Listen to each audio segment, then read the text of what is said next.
telly, you know.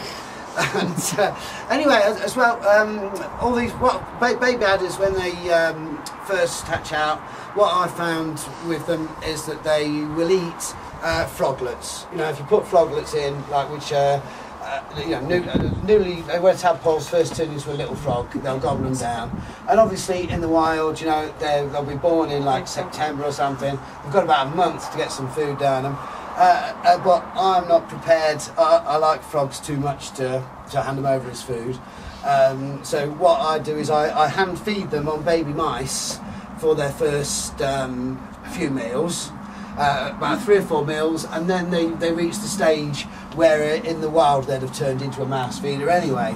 But anyway, like I was saying, they were classed as 2 species, and they thought there was a dwarf species of adder where both sexes were brown, and then you know, the adder as you see now, where the males are silver grey and the females are brown.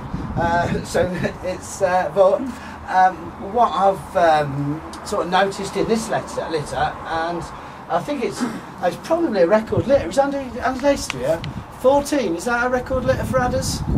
Sounds about right. I've never. The biggest I've ever heard of before was 11. So, and it's, you know, it's one we've bred from our, you know. Well, I would imagine a big female could produce something for that size, yeah. I've never heard of a wild adder producing above 11. So I think it's probably a record litter. It was supposed to be born like 2 months earlier, but that's because we've took them out of hibernation 2 months earlier. But I've noticed that there is a couple of adders in here, in this litter. And I've not really noticed it before, that do look like there's every chance that they're going to be sort of males by their pattern. So what we're going to do is, as we unfeed them and split them up, we're going to mark these animals up, and we've got a photographer coming tonight to take pictures of them. And it would be interesting to see if the ones that I guess are males are, but the whole thing is confusing because this particular snake here, her sort of pet name is Tranny, and that's she's sort of halfway between a male and a female. And I'm doing a bit of work, a bit of research with my friend John Coote on pigmentation in adders, because what I found, and I noticed it first in Tranny, is that if I take a photograph of her at night with under torchlight, she looks silver like a male, and if I take a photo of her at night without the torchlight on her, you know, without a bright light shining on her, so there's just sort of the flash from the camera, she comes across as brown, the same as the females. So I think that's enough evidence that they've actually got, adders actually have reflectors in their skin, you know, which is probably to stop them from cooking with the length of time they have to spend basking. Right, so anyway, one of my problems in life in general is I rabbit on for far too long. So before you all get too bored, I'm going to shut up. I've got a few things I'm going to go and deal with, and then I'll come back and I'll get one of the king cobras out for you to meet, at least one of the king cobras. You'll get a photo opportunity. I'll tell you a little bit about king cobras, blah blah blah blah blah, and I'm sure you'll see king cobras in a new light, because you know I'm going to get king cobras out that are trained to do what I asked them to do. Not trained these adders yet. I'm just sort of crossing my fingers and hoping for the best. Because have I got time to tell an adder venom story, Mark, or is everyone bored of adders now, or do you want to hear a story? Okay, right. Well, not too long ago, we wanted to take a photograph. We got a guy come down, take some photographs for a new sort of article I was writing, and it was really about, you know, visit the sanctuary, what you'll see when you get here.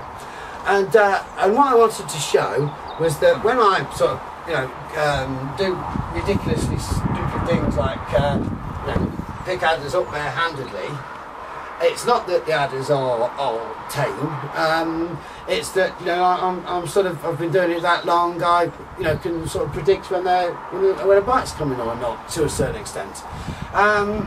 So we decided we wanted a photograph of an adder striking, and if you're just as much as I can, get an adder to not strike, I can get them to strike as well by sort of teasing them with my fingers in front of them, and not touching them, just literally. So I've got an adder on this rock here, hold it by its tail, and it was one of these black males, and the black males were born here and raised here, and like I said, with the others, rather than handing over froglets, they were hand fed their first few meals, and then they take their next meal when it's sort of held at their face.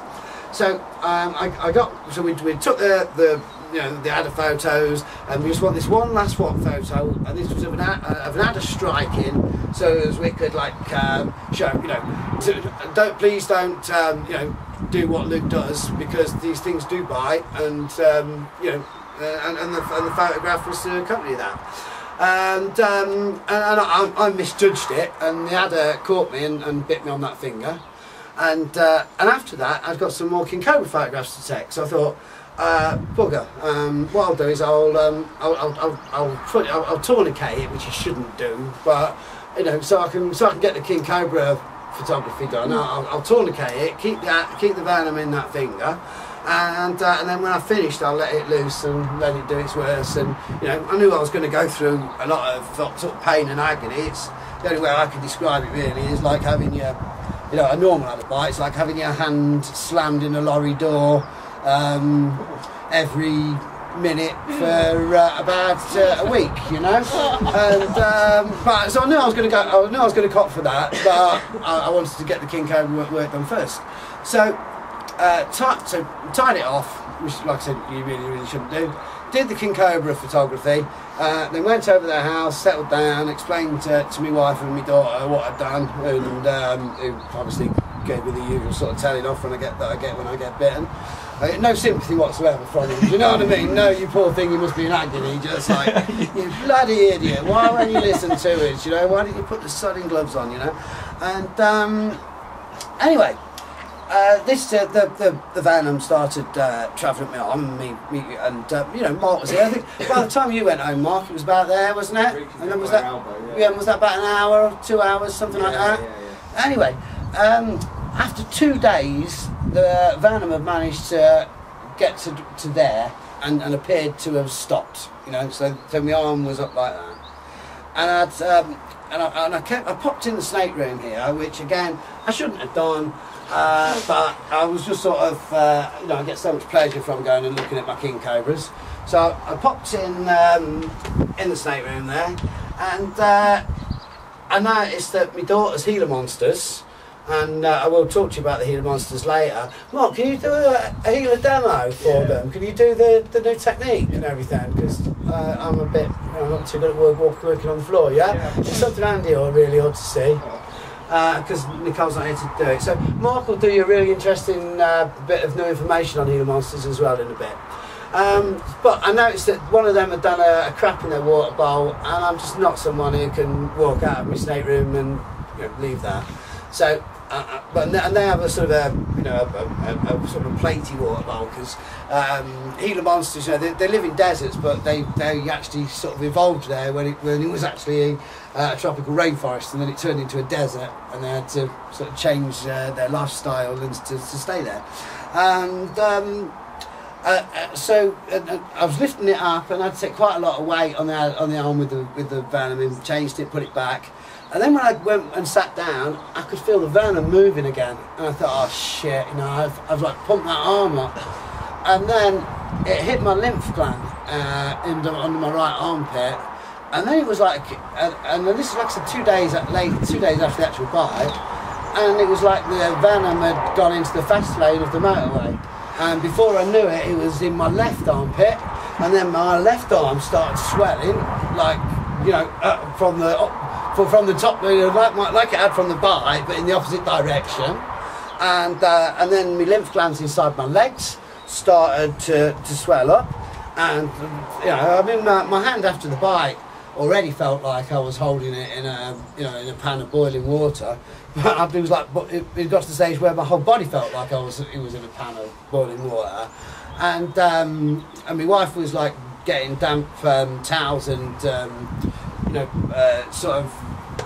trying to cool me off like by putting them on me.